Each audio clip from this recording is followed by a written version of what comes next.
அனைவருக்கும் வணக்கம். நம்ம வாட்டர் கலரை எப்படி பண்ணுறது, கிராமத்து சீனரிகளை காட்சிகளை எப்படி பண்ணுறது அப்படிங்கிற மாதிரி போன 2-3 வீடியோவில் காமிச்சிட்ருக்கேன், அதுவும் தமிழில்.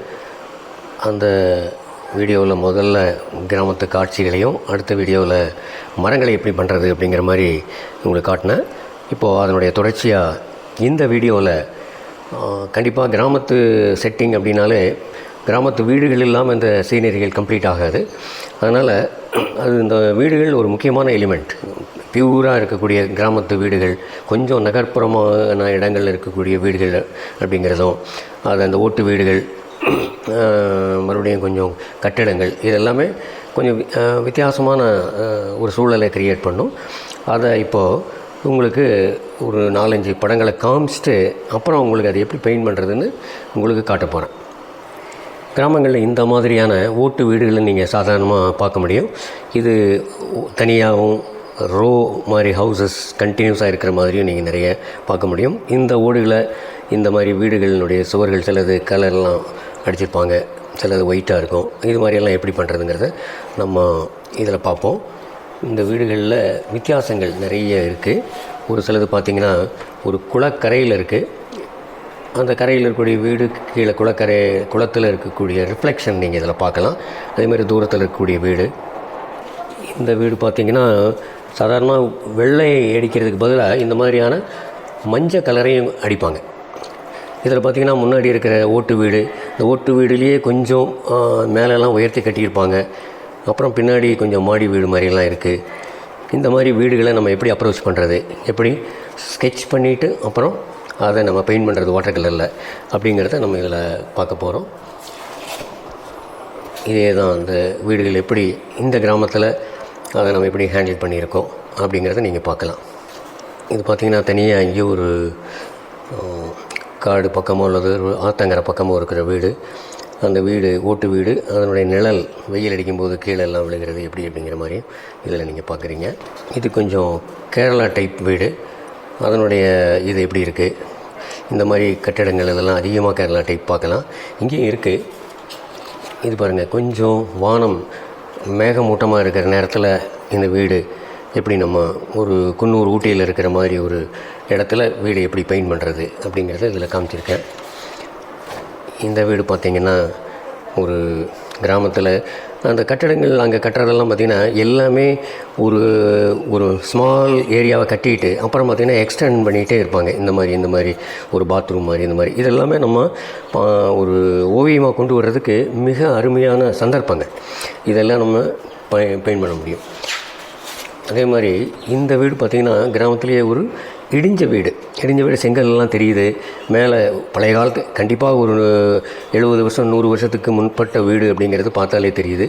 இதையெல்லாம் எப்படி நம்ம அப்ரோச் பண்ணுறது, இந்த இடிஞ்ச செங்கல்லாம் காமிக்கணும். இந்த ஓல்டு டயர், அந்த மேலே இருக்கக்கூடிய பில்டிங்ஸ் அப்படியே இருக்குது. இது எல்லாமே நம்ம பார்க்க போகிறோம். இந்த மாதிரியான வீடுகள் பார்த்திங்களா, அது கும்பகோணத்தினுடைய ஒரு ஸ்ட்ரீட். அதில் பார்த்திங்கன்னா ரோ ஆஃப் ஹவுசஸ் அப்படியே வரிசையாக ஒரு வீடு பெருசாக அதே மாதிரி பக்கத்தில் அப்படியே வரிசையாக போகுது. ஆனாலும் அந்த பெர்ஸ்பெக்டிவில் போகும்போது மேலே இந்த பக்கத்தில் இருக்கிறது பெருசாகவும் அப்படியே எப்படி கொண்டு போகிறோம், அதை எப்படி ஊடுகளை காமிக்கிறோம், இதெல்லாம் தான் நம்ம இந்த வீடியோவில் உங்களுக்கு காட்ட போகிறேன். இதில் சாம்பிளாக ஒரு 1 அல்லது 2 வீடை உங்களுக்கு பெயிண்ட் பண்ணி காட்ட போகிறேன். இப்போ இந்த வீடியோவில் நான் பாருங்கள், இந்த ஒரு ஸ்மால் லேண்ட்ஸ்கேப், இந்த லேண்ட்ஸ்கேப்பில் இருக்கிற இந்த வீடை எப்படி பெயிண்ட் பண்ணலாம் அப்படிங்கிறத ஸ்டார்ட் பண்ணுறேன். இப்போது ஒரு வெர்மிலியன் எடுத்துக்கங்க, லைட்டாக எல்லோ ஆக்கர் டச் பண்ணுங்கள். கொஞ்சம் வார்மாக இருக்கும். வெர்மிலியனே வார்ம் தான். கொஞ்சம் வீட்டுக்கு முன்னாடி இருக்கிற ஓடுகள்லாம் உடைஞ்சிருக்கிற மாதிரி காமிக்கிறதுக்காக கொஞ்சம் விட்டு பெயிண்ட் பண்ணுறேன். இந்த மாதிரி ஒரு வெர்மிலியனை ஒரு அப்ளிகேஷன் பண்ணிங்க. இது பாருங்கள், எடுத்துகிட்டு வெர்மிலியனை அதோட லைட் எல்லோ ஆக்கர் டச் பண்ணி ஒரு வாஷ் பண்ணேன். அவ்வளோதான். இது ரொம்ப சிம்பிளான ஒரு இது. அப்புறம் அந்த வெர்மிலியனை கொஞ்சம் டார்க்காக பண்ணுறதுக்கு என்ன பண்ணலான்னா, வெர்மிலியனோட கொஞ்சம் பர்ன்ட் அம்பர், கொஞ்சம் கிரிம்சன், கொஞ்சம் ஈவன் ஒரு கோபால்ட் ப்ளூ கூட எடுத்துக்கலாங்க. கொஞ்சம் டார்க்காகும். இந்த ஷேடில் இருக்கக்கூடிய இந்த ஓடு அந்த இடத்த காமிக்கணும். அதே வெர்மிலியன் பிரைட்டை காமிக்க முடியாது. எட்ஜஸ் எல்லாம் கொஞ்சம் ரொம்ப ஷார்ப்பாக அப்படி தரணும்னு அவசியம் இல்லை. கொஞ்சம் அதை நீங்கள் இது மாதிரியே கொடுக்கலாம். கொஞ்சம் எட்ஜஸ் எல்லாம் ஷார்ப்பாக இல்லாத மாதிரி தரலாம். அதுவும் இன்ட்ரெஸ்ட் க்ரியேட் பண்ணும். இப்போது இந்த ஓடு மேலே வரைங்க ரொம்ப தின்னான ப்ரஷ் எடுத்துருங்க. நம்பர் இது எப்படின்னா நம்பர் 4 இதுவே தின்னாக இருக்குது.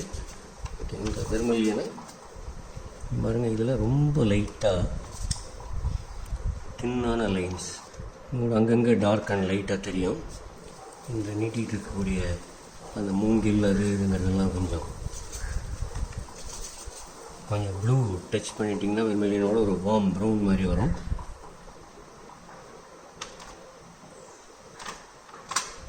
பார்த்திங்களா, அந்த வீடு ஊடோடலாம் வந்துடுச்சு. இதுக்கு வேணும்னா இன்னும் கொஞ்சம் டெப்த்து அங்கங்கே தரலாம். இது மாதிரி பண்ணிக்கலாம். ஸோ இந்த சுவர்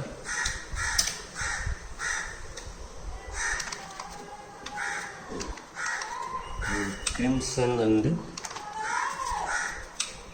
ப்ளூ எடுத்துங்க. இது கொஞ்சம் பர்பிள்.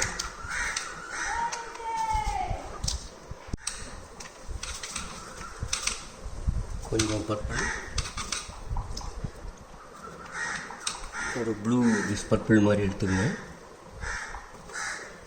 லைட் விழுகாத சுவர், ஷேடில் இருக்கக்கூடிய சுவர்.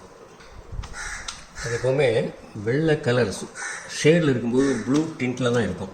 அதுக்காக தான் நம்ம இது மாதிரி கொடுத்துட்டோம். அடுத்தது இந்த நேராக இதனுடைய லைட் இங்கே ஷேட் விழுகுது, அதை காமிக்கிறோம். இந்த இந்த உடைஞ்சி செங்கல் மாதிரியெல்லாம் இருக்குது இல்லைங்களா, சில வீடுகள்லாம் உடைஞ்சி அப்படியே செங்கல்லாம் கொஞ்சம் பேர்ந்து நிற்கும். அதை கொஞ்சம் காட்டலாம். அது இங்கேயும் காட்டலாம், இந்த சைடு இந்த ஷேடில் இருக்கிறதையும் காட்டலாம். அது கொஞ்சம் ஈரமாக இருக்குது. ஸோ இந்த மாதிரி முதல்ல ஒரு பேஸ் கலர் வச்சு விட்ருங்க. அதாவது அந்த ப்ரௌன் செங்கல் ப்ரௌன் கலர்னால அந்த ப்ரௌனில் ஒரு பேர்ன்ட் அம்பரும் ஒரு லைட்டாக வெர்மிலியன் ஏதாவது டச் பண்ணி இந்த கலர் இப்படி யூஸ் பண்ணிவிடுங்க. இப்போ இந்த வீடு முடிஞ்சது. ஏற்கனவே எல்லா டீட்டெயில்ஸும் பண்ணோம். இந்த செங்கல் மாதிரி கொஞ்சம் டீட்டெயில் பண்ணோம். அதுக்கு முன்னாடி இந்த வீடு இருக்கிற இடத்த ஒரு லேண்ட்ஸ்கேப்பை எப்படி மாற்றுறதுன்னு உங்களுக்கு இப்போ காமிக்கிறேன். இப்போது இந்த இடத்த ஒரு வாட்டர் வாஷ் பண்ணிவிடுங்க. வாட்டர் வாஷ் பண்ணோம்.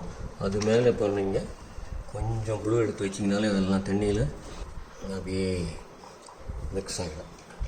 இப்போது டிஸ்டன்ஸில் இருக்கக்கூடிய கொஞ்சம் எல்லோ ஆக்கரை கொஞ்சம் அப்படி டிஸ்டன்ஸில் இருக்கிற வெஜிடேஷன் மாதிரி காமிக்கிறோம். செருலின் ப்ளூ அல்லது கோபால்ட் ப்ளூ, செருலின் ப்ளூ எடுத்துக்கலாம்.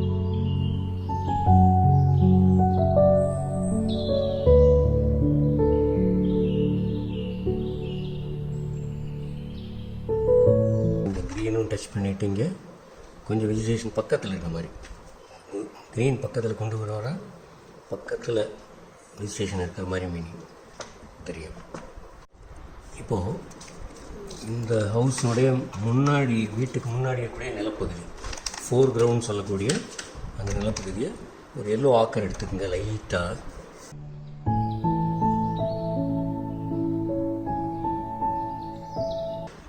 இந்தியன் ரெட், கொஞ்சம் க்ரீன் கூட டச் பண்ணிக்கலாம் நீங்கள்.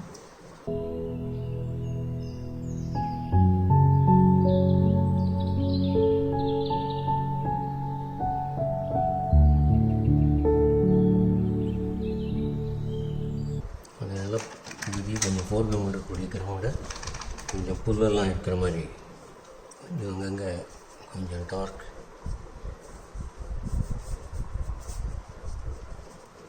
இந்த 4 கிரவுண்டை நம்ம பெயிண்ட் பண்ணிட்டோம். இந்த ஏரியா அப்படியே ஒரு குளக்கரையில் இருக்கிற மாதிரி ஒரு ஃபீல் க்ரியேட் பண்ணும்.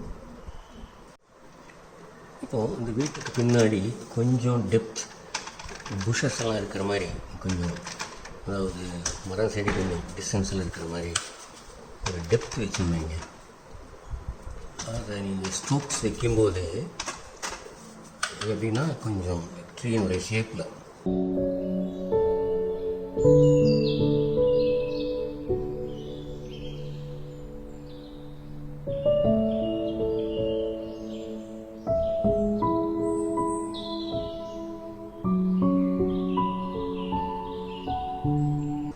பின்னாடி ஒரு புஷ் இருக்குங்கிற மாதிரி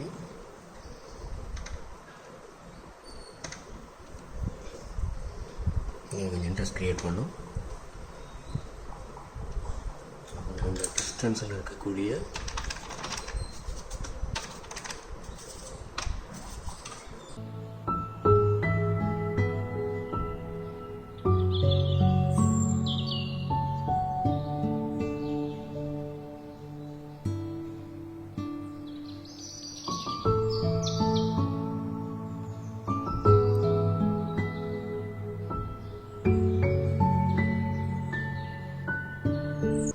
வீடு என்னுடைய கொஞ்சம் டீட்டெயில்ஸ் வைக்கிறதுக்கு ஒரு தின் ப்ரஷ் எடுத்துகிட்டு அந்த செங்கல்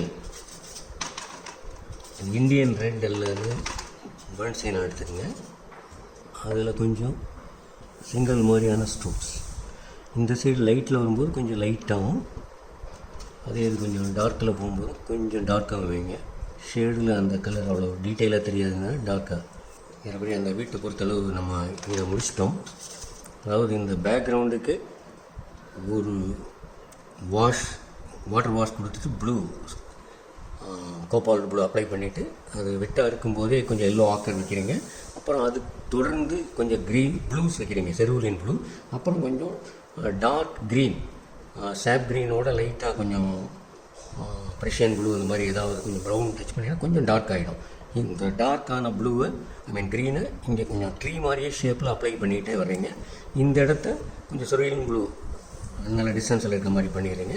இந்த ஃபோர் க்ரவுண்டை ஒரு எல்லோ ஆக்கர் கொஞ்சம் டல் பண்ணி, அதாவது கொஞ்சம் டச் ஆஃப் க்ரீன் அல்லது பேர்ன் சைனா அப்படி டச் பண்ணிங்கன்னா இந்த மாதிரி கொஞ்சம் டல் ஆகிடும், பிரைட்டாக இல்லாமல் அப்படியே ஒரு வாஷ் கொடுத்துறீங்க. அங்கங்கே கேப் எல்லாம் கொடுத்து அதுக்கு கொஞ்சம் டெப்த்தாக இன்னும் கொஞ்சம் அந்த ப்ரௌன் அண்ட் எல்லோ கரெக்டாக டார்க் பண்ணுறீங்க. க்ரீன்ஸை ஒரு வாஷ் அப்படி பண்ணும்போதே பண்ணுறீங்க. இது எல்லாமே ஒரு இன்ட்ரெஸ்ட் க்ரியேட் ஆகும். அப்புறம் தின் ப்ரஷ் எடுத்துக்கிட்டு கொஞ்சம் டீட்டெயில் அங்கங்கே பண்ணிங்கன்னா இந்த பேர்ன் டம்பர் க்ரீன் எடுத்துகிட்டு அங்கங்கே ஸ்மால் டச். எந்த கிரவுண்டுமே ஃப்ரீயாக ப்ளைனாக பெயிண்ட் பண்ண மாதிரி அப்படியே புதுசாக இருக்காது. ஸோ அந்த மணல் மேடுகள் திட்டுகள் அதெல்லாம் அப்படி காமிக்கிறதுக்கு இது கொஞ்சம் அப்படி பண்ணிட்டீங்கன்னா இந்த இது முடிஞ்சது. இப்போ இந்த டெமோவில் உங்களுக்கு ஒரு வீடு எப்படி பெயிண்ட் பண்ணுறது, அந்த வீடை கம்ப்ளீட் பண்ணும்போது ஒரு பேக்ரவுண்டும் கொடுத்தா அது ஒரு லேண்ட்ஸ்கேப்பாக ஆகிடுதுங்கிறத இப்போ உங்களுக்கு காமிச்சேன். ரொம்ப சிம்பிள். இந்த வீடு கொஞ்சம் பண்ணுறதுக்கு பெர்ஸ்பெக்டிவ் ஐடியா, கலர் ஐடியா, எங்கேருந்து லைட் வருது அப்படிங்கிற ஐடியா, அவ்வளோதான் வேணும். இது முடிச்சாச்சு அப்படின்னா 2-3 ஸ்ட்ரோக்லேயே இந்த லேண்ட்ஸ்கேப்பை க்ரியேட் பண்ண முடியும். அதுதான் இப்போ பார்த்தீங்க. சப்போஸ் இந்த வீடியோ உங்களுக்கு பிடிச்சிருந்ததுன்னா கண்டினியூஸாக மறுபடியும் என்னுடைய இந்த லேர்னிங் பூலுக்கு வாங்க. ஸோ இதை நிறைய பேர்த்துக்கு உங்கள் ஃப்ரெண்ட்ஸுக்கு ஷேர் பண்ணுங்கள், லைக் பண்ணுங்கள், சப்ஸ்கிரைப் பண்ணுங்கள் மறக்காமல்.